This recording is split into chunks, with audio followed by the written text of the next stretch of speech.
Hey, Somerville, and welcome to December's Cruising with the Mayor. It is on a Monday.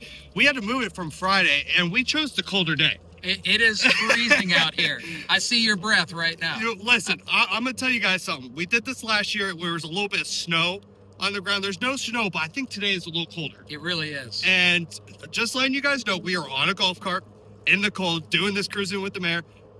What you're asking, maybe why we didn't go in the mayor's car or a town vehicle, it's because that's not cruising with the mayor. That's right. It's in a golf cart. So anyways, here we are, freezing to death. Let's talk about the town council meeting, Mr. Mayor. Yes, so, sir. First off, we did give a highlight and recognition to our IT department, led by Lenny Larkin, who is our IT director.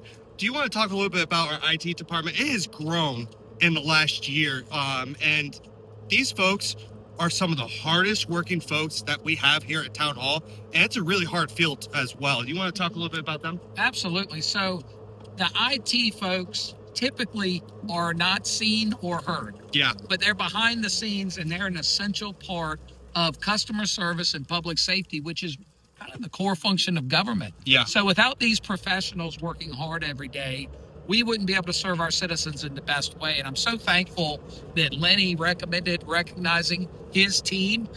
They put in a lot of extra work. As you know, last year we had the cyber attack. Yep. And we were provided recommendations from Homeland Security, FBI, all those folks that we needed to kind of bolster up our IT department. This is the team that's doing it. They're the A team, and we're so proud of them. So great to recognize them. Absolutely. And if you guys are watching, we appreciate you and all the hard work that you do for our town. Speaking of employees, we did have a years of service recognition, our award ceremony, and we had a ton of recognized folks who from 10 years, but to 30 years. Right. Donna in our admin department has been with the town for 30 years, dedicated. You want to talk a little bit about Donna? Yeah, Miss Donna Scott. If you've been to Town Hall, I'm sure you've seen her. She is a dedicated public servant, and it was great celebrating 30 years of service to the town of Somerville. And you know what else is kind of neat, Chris? We had multiple people at the 25-year mark as well. Yeah. I believe that shows that the town of Somerville is a great place to work. It is. Yeah. If you're listening and you're thinking, hey, I'm in municipal government, but maybe I want to work somewhere else, think about the town of Somerville. We're hiring. We got some rules. So everyone who is dedicated to town, thank you so much. I hope one day myself to get to 25, 30 years. I started here pretty young, so there's a good possibility. Absolutely.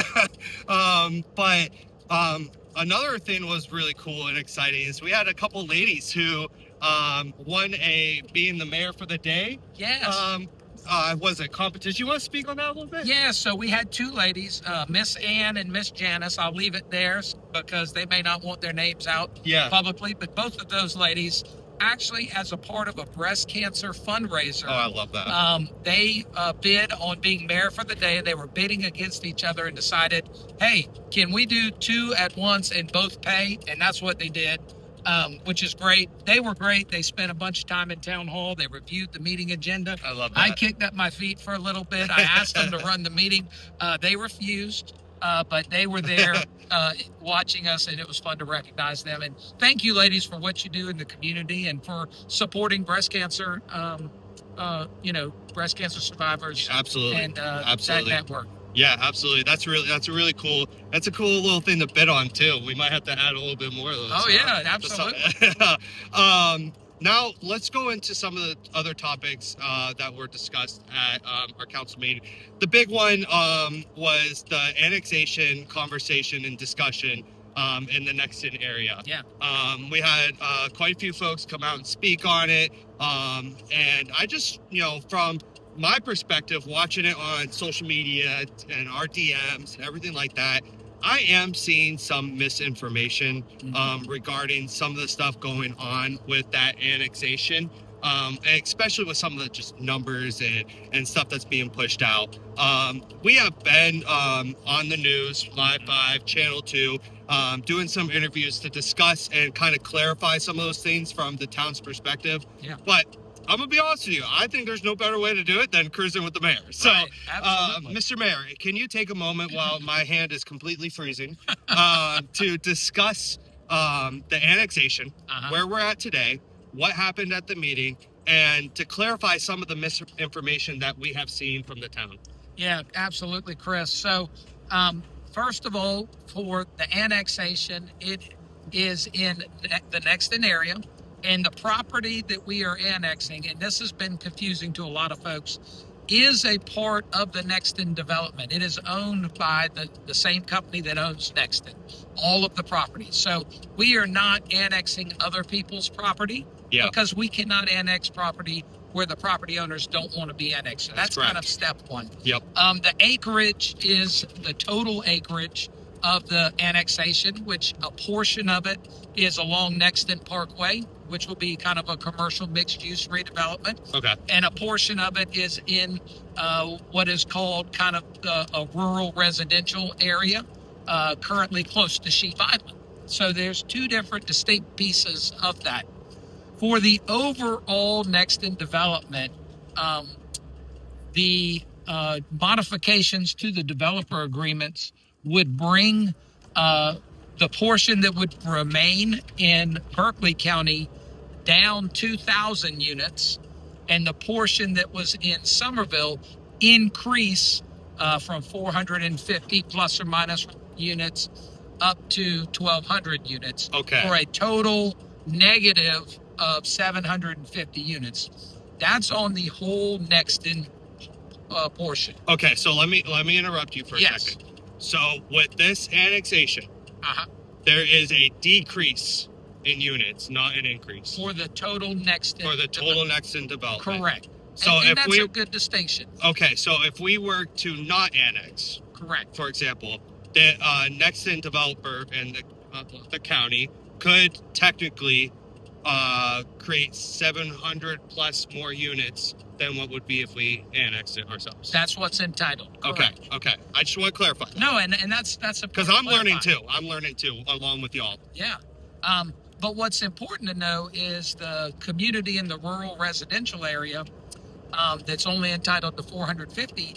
They have a lot of concerns, and rightfully so. And I heard their concerns not only via email but through the social media feedback that we've seen, but also they had a great deal of folks speaking at our council meeting, which we love, by the way. Yes, I'm glad you guys came and participated. I love that.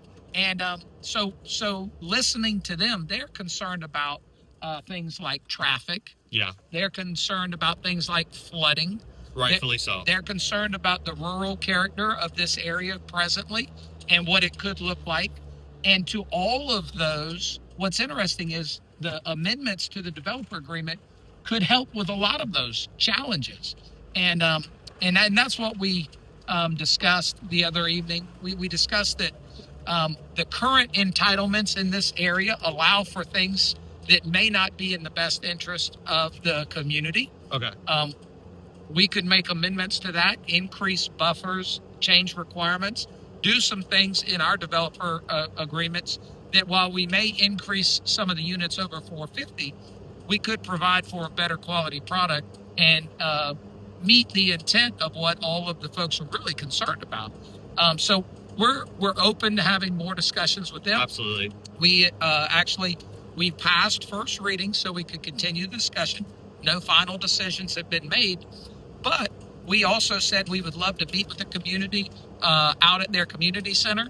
Love that. Meet with Berkeley County. We've already had a meeting with them and the developer just to understand the facts and where everybody, what everybody's concerns are, and try to work towards a solution where all parties feel that their needs have been better met. And I think we can achieve that, honestly, Chris. I love that. And just to kind of wrap that up, again, I've been seeing from my own angle, a lot of folks worry that their homes are going to be annexed, and that's not possible, right? Right. And so that's nothing to be afraid of, because that can't happen. That's right. It's all undeveloped land, correct? Correct. Okay. And there's a park. Yes. And there's a park. There is a park that has been constructed in Nexton, and we, as the town, as a part of this annexation, would be able to program that park and take over and open it up so that the community can utilize this, and really it'd be a great asset to our Parks and Rec department, but also our community as a whole. I love so that. we would love to take on that on behalf of this development agreement. I love that. Well, that said, as always, if you guys have questions, concerns, comments, or anything, especially on that topic as well, send us an email, give us a call, come out to our meetings. We want to hear from you, okay? Yes. That's it. Anything else for the sake of the meeting? No, as we're driving around, I just want to reflect on the fact that we did pass first reading of our tree ordinance, which is great improvements. I want to thank our tree committee and our town arborist, Justin, for getting all of these changes in, and town council passed first reading, and I think we'll pass second reading. But as you see on the screen, we have a great tree canopy here in the town, and we want to preserve and protect that to the greatest extent possible. So that's just one more thing I wanted to add, and then wish you a Merry Christmas, and yes, absolutely. Hope you have a great time with your families and friends, and enjoy the season. It's just the holiday season. Yeah, it's the best time of year. Well, I hope all of you guys have a very Merry Christmas and a Happy New Year. Spend time with your family. Definitely eat up some food. I know I will. I mean, look at me. Look at us. Right. But Mr. Mayor, I say it's time for us to warm up. Yes. And we'll chat with you guys in January. So see you guys later. Until next time. See you next year.